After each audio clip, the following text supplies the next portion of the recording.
Welcome to the Process Breakdown Podcast, where we talk about streamlining and scaling operations of your company, getting rid of bottlenecks, and giving your employees all the information they need to be successful at their jobs. Now, let's get started with the show.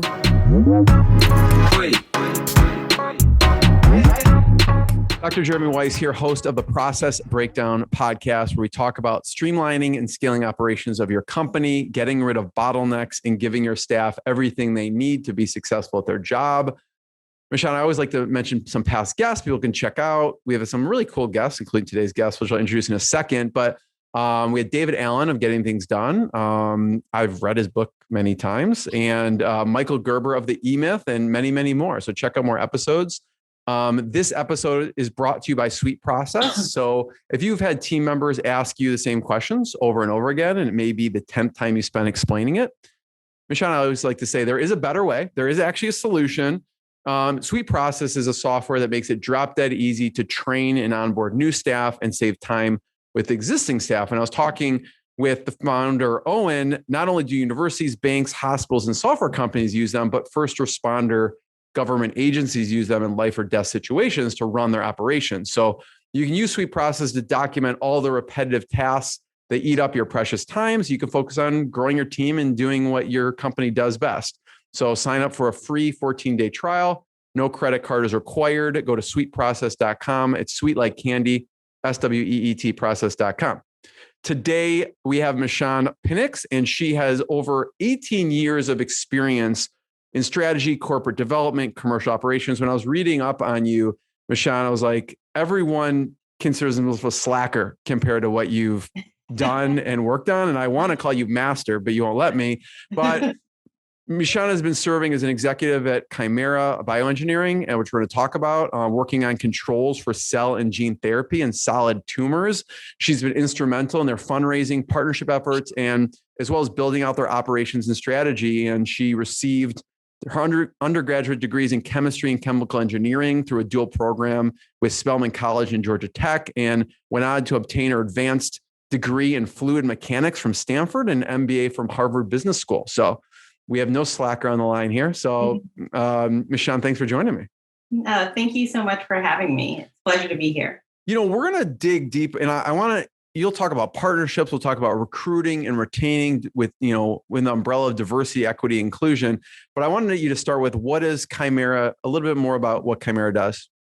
Okay, so we are in the fight against cancer. So I always tell people that we supercharge a patient's immune cells to fight a cancer. So think of us as, lowly human beings. And what our control technology does is it puts Superman powers onto a regular human being.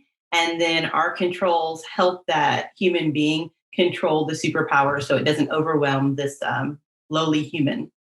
So does it signal to attack the tumor where it is instead of other cells of the body? Exactly. Oh, so you know a little bit about cell and gene therapy. Yeah. So what we're doing is we have the chimeric antigen receptor that has been in the news for the past couple of years. So we have that part of the therapy. And then we put on using RNA and regulatory controls, which I'm sure you've heard about now with COVID and all the different RNA sequences.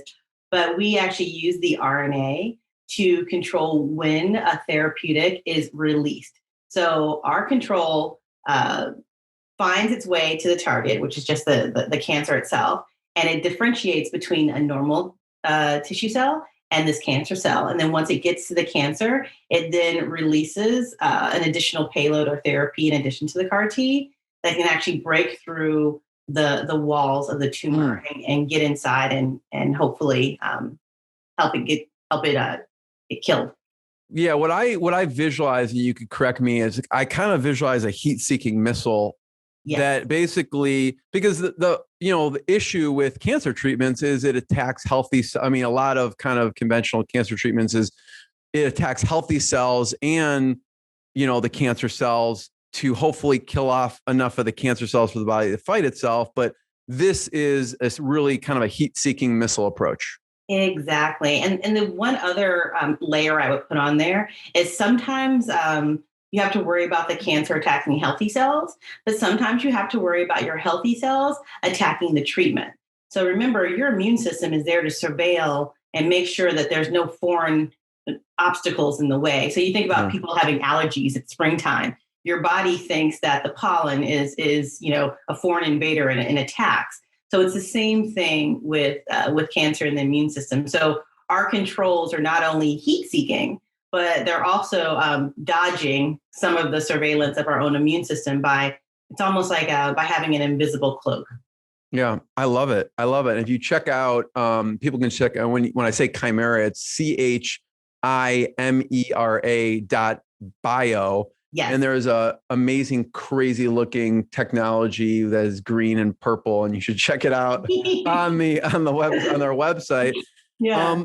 I love, with this is like just this cutting edge stuff with cell therapies. And I love for you to talk about, along the way you've pivoted and that those pivots have created new uses and more tools. So talk about some of the pivot points and then what some of those new tools you've been able to create.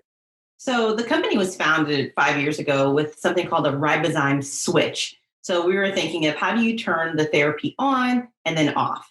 The problem with our original technology that came out of Christina Smolke's lab was that it was leaky. So when it was off, it was still kind of secreting things that you didn't want to be secreted. So along the way, we ended up uncovering a gene regulatory node that could actually work with the endogenous, and by endogenous, it works with the natural system of the cell to turn on at the appropriate time and then turn off or dial down. So our pivot really was going from a switch on and off to then going to something that kind of had a more nuanced knob along with it. Talk about the genesis of forming this company, okay? Because I know you in some of the team members. I know I was looking at Ben Wang and Gus Ziner. Why did they create this company? So this company was created out of passion and out of love. So Ben Wang and Gus Ziner met on their own personal cancer journey. So Ben Wang's wife was diagnosed with AML, and Gus Ziner was diagnosed with MDS. And they met while undergoing treatment for their respective diseases. And unfortunatately, Kim passed away earlier in the year, and Gus is still 8 years cancer free. Yeah. So Ben it was sad. He was actually an entrepreneur doing startup in the tech space, and Gus was working in a lab at Agilent on something completely different from cancer.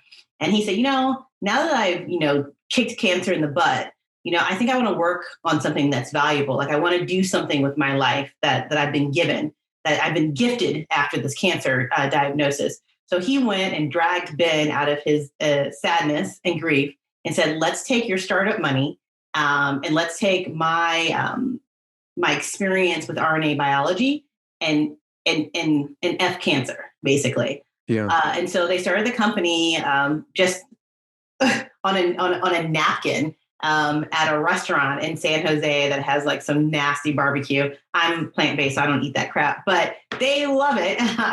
We call it Chimera South. Well, you've been in Texas too, so you can't say those words if you've been in Texas. I know. I've lived in Texas, and I know that my former friends and you'd be shunned if you rag on barbecue there. So. Oh my gosh, my brothers and family are in Texas now, and they would probably shoot me for saying that barbecue is gross. Exactly. But yeah, so the company was founded by two people who had fought cancer. One person lost, and the other person is still winning to this day. And so it's a beautiful story. It's actually why I joined the company. It's because of the passion and the energy that these two men have put towards this cause. I mean, and also it doesn't hurt that they're probably the most intelligent people I've ever met.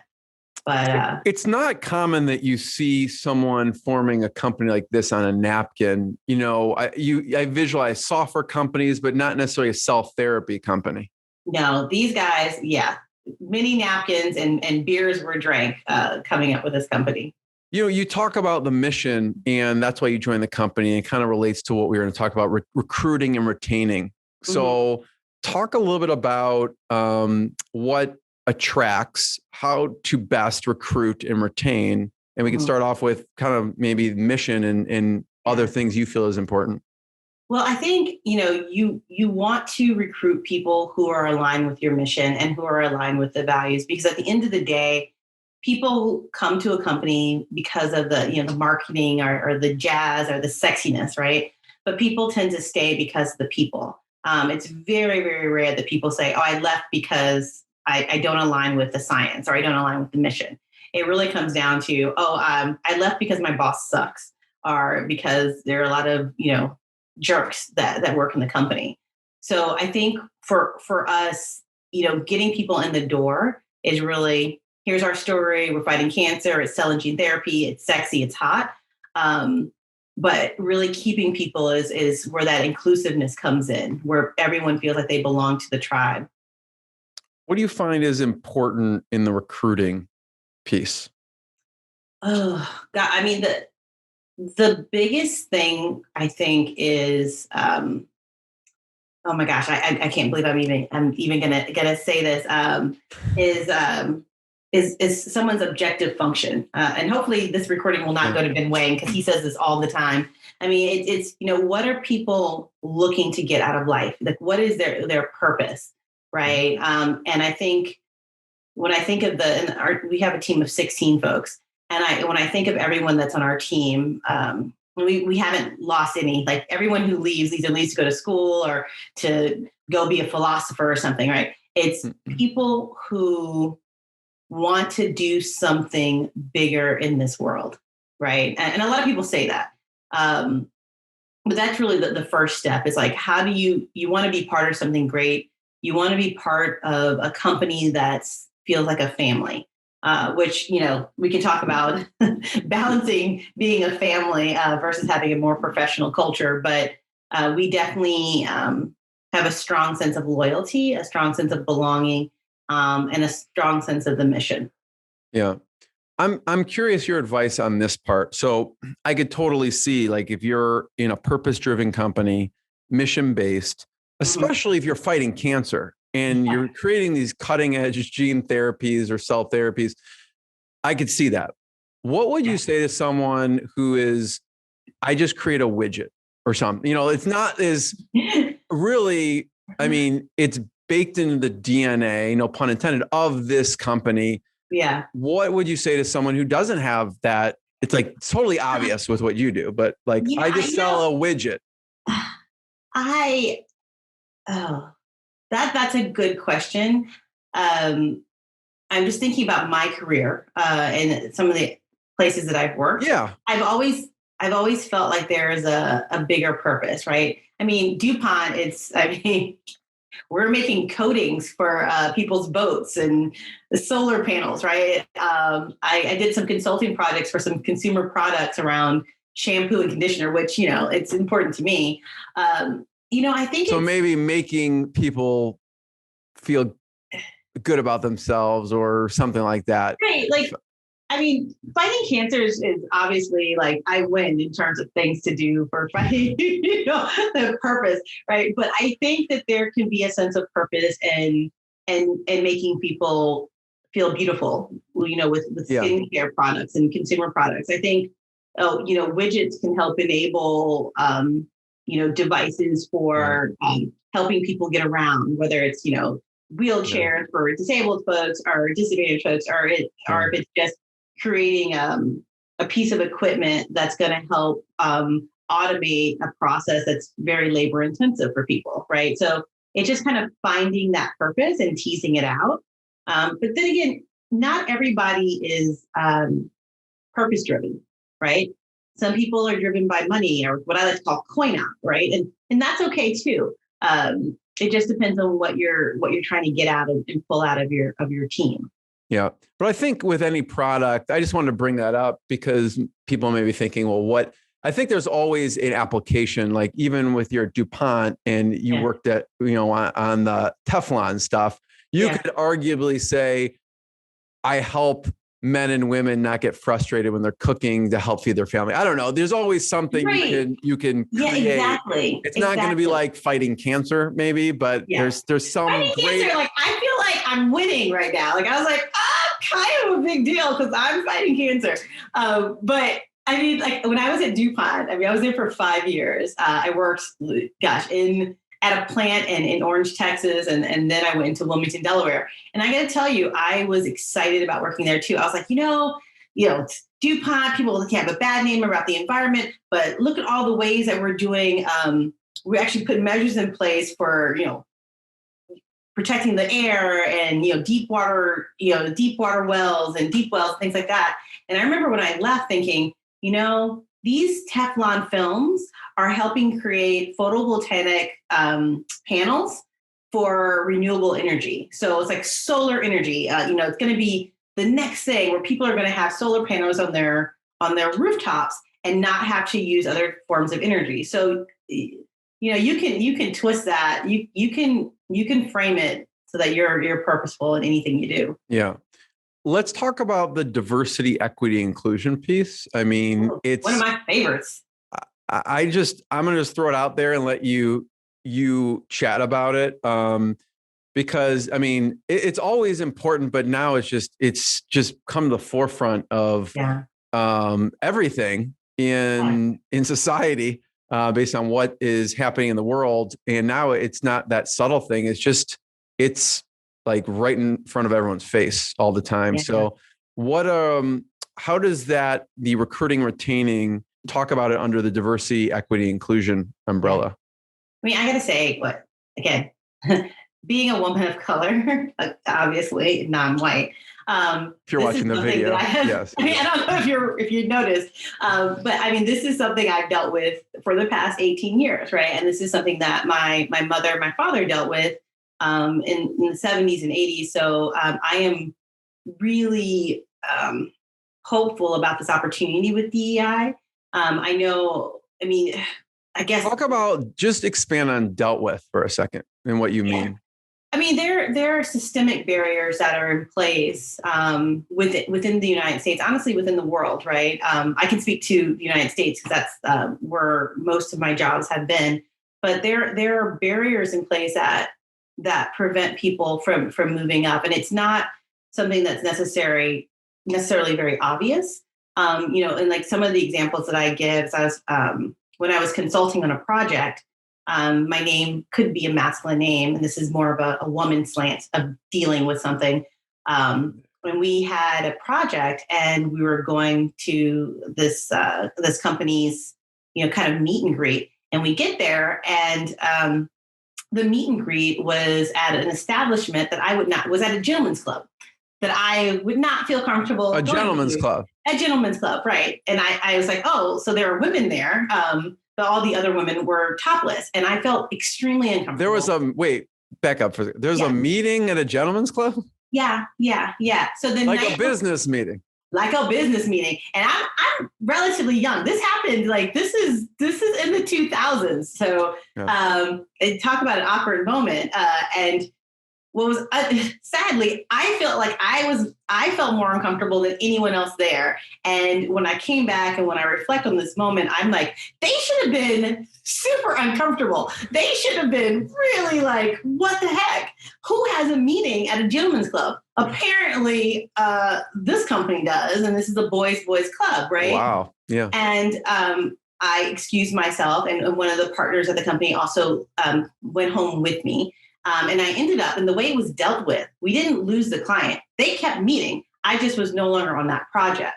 So that was an opportunity for me to, I could have added value to the project, but instead of rocking the boat, we just removed the awkward situation, which was me, right? And so instead of evaluating, why are we having a meeting in a gentleman's club? Right, exactly. So not going to the source of the issue, basically putting a patch on it. Right. And so I think when women or when marginalized communities are put in these awkward positions, usually the easiest way for someone to deal with it is just to remove that one person or remove those two people, or just, kind of politely step around something. But then over time, there's a cumulative effect where I'm not getting the same experiences that Dan is going to get because he's a male, or that someone's going to get because they're like, oh, Black people don't like to ski, so we're not going to invite her because I don't want her to feel uncomfortable, right? So a lot of those just making a lot of assumptions and stereotyping, right. And so I think to have to have you found people say that, Michon, outward, or is it like in that situation have people actually said that outwardly, or is it more just we're not going to invite you and it's read in between the lines? So I don't think, and this is just my personal opinion, I don't think that people intentionally leave out folks or exclude people. I think it's just, it kind of goes into and I've talked about this with Chimera, like how we are a tribe. We all belong together, right? And that's a wonderful thing. And it's great to be part of a community. But what ends up happening when you put together a belonging or an in-group is that there's someone that's being left out. And so you have to be really hyper aware of the people that you're leaving out. So kind of circling back to this idea around recruiting, right? Everyone's like, oh, you want to work with people that you know. You want to work with people that you're comfortable with, or, because if you know someone, you know how they're going to respond and how they'll deal in situations. The problem with that is that who you know, especially when you're in an insular bubble, it excludes people on the outside that are not getting that chance. So, one of the things that we do at Chimera, aside from who do we know? It's also making sure that we open source all of our positions. Yeah. That means going out, like things like LinkedIn, for instance, right? Where you're able to use social media to get to the masses is, I think, one way to get rid of the hiring barriers. There's no one in the pipeline. It's like a bubble, sort of. Exactly. Yeah. So it's like, in this country, most people live in very segregated neighborhoods. Most people, we work, like even at our incubator space.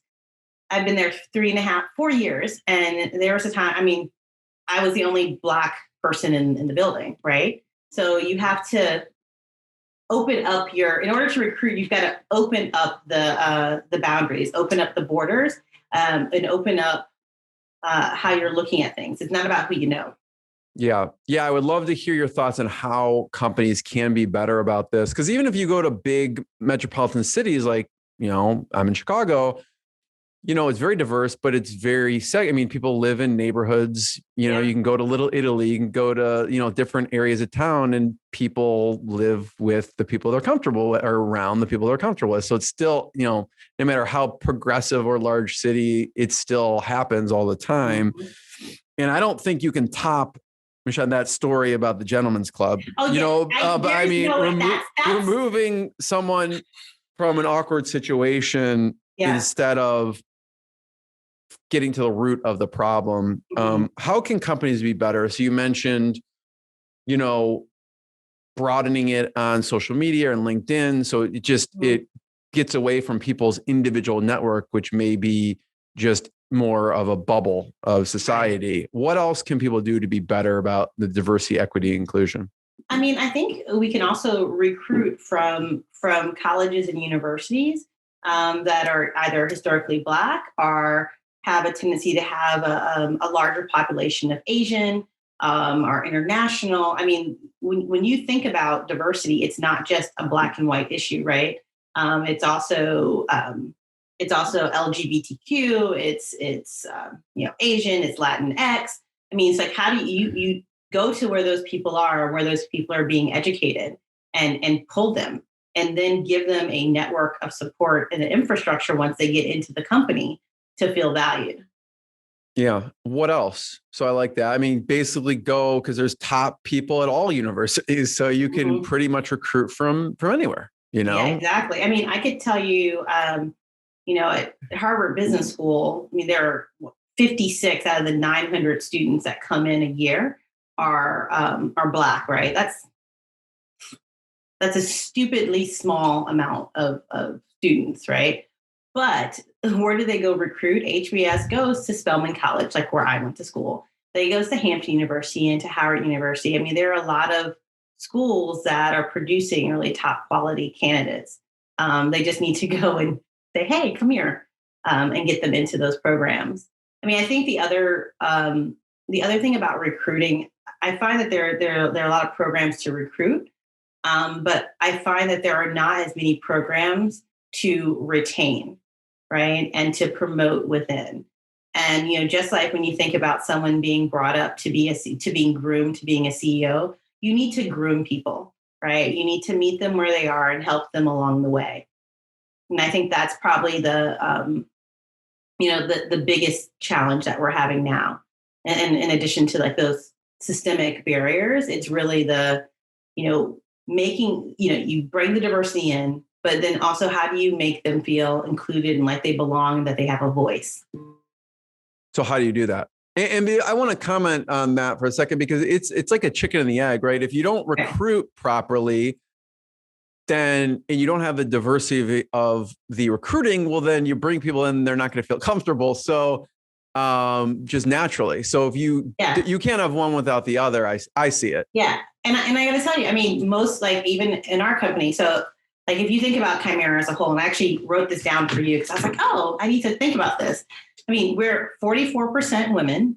We are 25% Black, 25% Asian. 31% of our company identifies as lesbian, gay, bisexual, or transgender, and 13% of our company is international. And when I think about those stats, and I think about the people who come in, when they come in, they see someone that looks like them, right? So that representation matters. And yes, it's hard to be one of the first, but you just have to stay long enough so that you can bring other people in, right? I mean, and then even when in our executive ranks, 50% of our executives are women. So, I mean, you talk about how do you keep people once they get there? It's really about like putting in the effort. And I'm going to throw a question back to you. Have you ever been somewhere where you were the only male, or somewhere where you were the only? I'm assuming that you're white, but are you the only white man in the room? Oh yeah, totally. Like, how does that feel? And what did you do to feel more comfortable?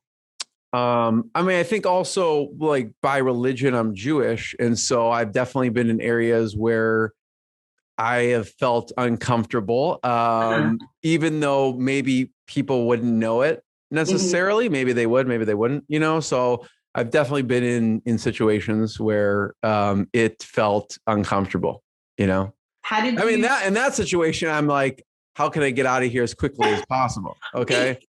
Exactly. Yeah. So like, what is it like? Is there anything that people could have done to make you feel more comfortable?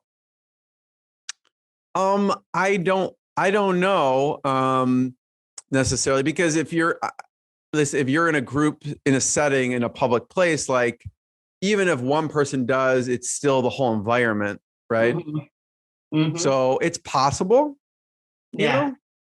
It's definitely possible, but I don't know if I would stick around long enough to find out.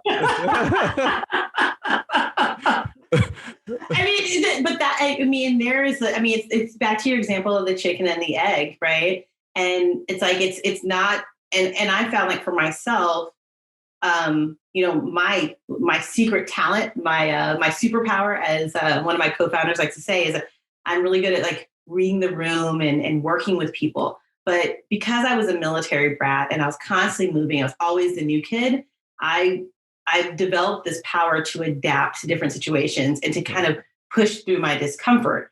And I think now with this new movement with DEI, now we're finally at a place where like, okay, how do we get white people to help marginalized people feel more comfortable and not have to put all of the responsibility on that one lone Jewish guy or that one lone person, right? Yeah. I mean, to answer your question, Michon, like, I think if I'm in like a setting like that, and I think, let's say there's a group of people, mm-hmm. Whatever setting I'm in, that represents that setting. If they pulled me into the group and like, we're like super friendly and nice and everything, then I would feel more like I have a group that I'm with in the broader group. So I think if that happened, I would totally be like, oh, cool. Like these people are super nice and they, you know, they're here and they're friendly and that would make me feel comfortable personally, you know? I mean, and that's exactly right. Right. So kind of, I'm slowly, maybe I'm being Socratic, maybe I'm just being provocative. I don't know. But I found I'm playing along with you. Keep going. Yeah. Yeah, like, come on in my world. I think one of the things to do is, find the similarities. Like one, bring the person in. Like it's my responsibility and it's, the other people at Chimera's responsibility to bring the people in to say, hey, you belong here. And the way that I do that is by looking for the similarities. Like, oh, you have curly hair, I have curly hair. We both like sci-fi books, whatever it is. It's by kind of finding those common links and then pulling them together and letting everyone else find the common links. But then it's also working on something together. So if you think about like a volleyball team or a football team or something like that, I played sports in college. And the quickest way to get a bond with someone is to plan a team or have a goal. And again, it goes, against someone else or against something else, or whether it's against cancer. A common enemy. Yeah, like a common enemy. And hopefully maybe that common enemy isn't another group of human beings, because then you go into this whole violent thing. It's like Hunger Games 2.0 or something. But I mean, how do you help people get to accept and appreciate the differences and to celebrate them, but at the same time make people feel more comfortable by showing you, oh, here are the things that we have in common. Yeah, I love that. Yeah, a common enemy like cancer or something that everyone wants to kill. Yeah, and I would say like just one last thing that I think is a new one for me is also having the uncomfortable conversations, right? So you can come in and be like, I'm the only Jewish person here, right? And then like, oh shoot, really? Are you? Like have that conversation and talk about the elephant that's in the room, because best believe whoever that lone person is, they feel it like deflates the tension. I feel like when you do that, it's like there's this elephant in the room sort of, and if no one says it, the tension lives there. Exactly. I've experienced it. Yeah. And it's almost putting like a pin in that tension balloon when you bring it up. It is. It really, and I think it helps because if we don't do that, in that balloon, we may lose that person, and not only lose that person, but we lose their network of people who could have come after them. Right. So, I mean, there are many companies that I've actually interviewed, and they gave me an offer. And of course I called the Black network and I'm like, hey, what do you think of this company? Like, how do you like it there? And I picture like just you have a phone that's the Black, and you just push it. Yeah, like, hey, Obama. No, I'm kidding. I don't know Obama, but it would be great if I did. Like, Michelle, girl, did you hear about this company? But I mean, people talk, and so places to not go, and like people not to work with. So you want to try to build and recruit as much as you can by talking about those differences. No, I like that as a method to be more comfortable, which is just to bring it up to people, because people may be feeling awkward if they're singling someone out. If they're like, hey, by the way, Sean, you're the only Black person here. Like that it's a weird thing to say possibly, right? But maybe if someone is feeling it like, hey, by the way, like but you're saying maybe for companies to say, hey, so-and-so, you're the only, Black person here. Like, how can we help? How can we make you feel more comfortable? Is that hard conversation will be good on either side of the equation. Yeah, and it's kind of funny because, we're all individuals, right? I happen to have a very extroverted personality, and, I tend to use humor and things like that. But you may end up with someone who's maybe a little bit more private or doesn't want that. So it's just, I call it read the room, right? And like there's sometimes where if there's something going on, reach out to that person, because one of the other things that's really interesting, especially in biotech, is you have a lot of Asian folks, a lot of Filipinos specifically in biotech. And you're like, oh yeah, great. Look at this. It's super diverse. then you look, and I've talked to some of my friends who fit into a certain category. They're like, yeah, but how many Filipinos do you see in executive management? It's like they're all scientists, right? So how do you break that barrier and make sure that they're also having a seat at the table, right? There are these level of barriers. There are just so many little layers. And to be honest, I mean, you just don't notice them, right? Like, you don't always notice all the barriers that other people are going through unless you ask them. So interesting. Should I have one last question that I'd love for you to talk about? Before we do, I'd like to point people towards Chimera.bio, which is CHIMERA.bio. Check out more episodes of the podcast. Check out Sweet Process.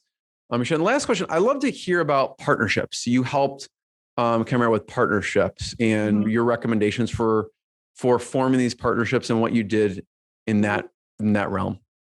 Okay, and so tell me again what did you do as far as solidifying and creating more partnerships for Chimera? Yeah, I mean, I think the genesis of it is getting our tools out to companies that I think may have some problems that we can solve. And what I found is once we go out there and put together these collaborations or partnerships, those lead us to additional bigger partnerships, and then also help us with our financing and investing. So like right now, we haven't publicly disclosed any of the partnerships that we're working with, but they're definitely keeping the lights on as we raise more money. But they are also helping us validate our technology. And they're also giving us credibility in the cell and gene therapy field with other CAR T companies. Yeah. Everyone, thank you. First of all, everyone check out Chimera.bio. I mean, their advisory board alone and their whole team is amazing. I mean, I was looking at some of the advisory board, like, whoa, we have the bioengineering at Stanford and UPenn and UCSF and all these, UCLA and including the team. So check out what they're doing there. Check out more episodes. Michon, thank you so much. Thank you. Thanks for listening to the Process Breakdown Podcast. Before you go, quick question. Do you want a tool that makes it easy to document processes, procedures, and/or policies for your company so that your employees have all the information they need to be successful at their job? If yes, sign up for a free 14-day trial of Sweet Process. No credit card is required to sign up. Go to sweetprocess.com, sweet like candy, and process like process.com. Go now to sweetprocess.com and sign up for your risk-free 14-day trial. Hi, this is Owen, the CEO and co-founder here at Sweet Process. If you've enjoyed listening to this podcast interview, actually, you know what I want you to do? Go ahead and leave us a 5-star review on iTunes. That way we get more people aware of the good stuff that you get here on this podcast. Again, go on to iTunes and leave us a 5-star review. Looking forward to reading your review. Have a good day.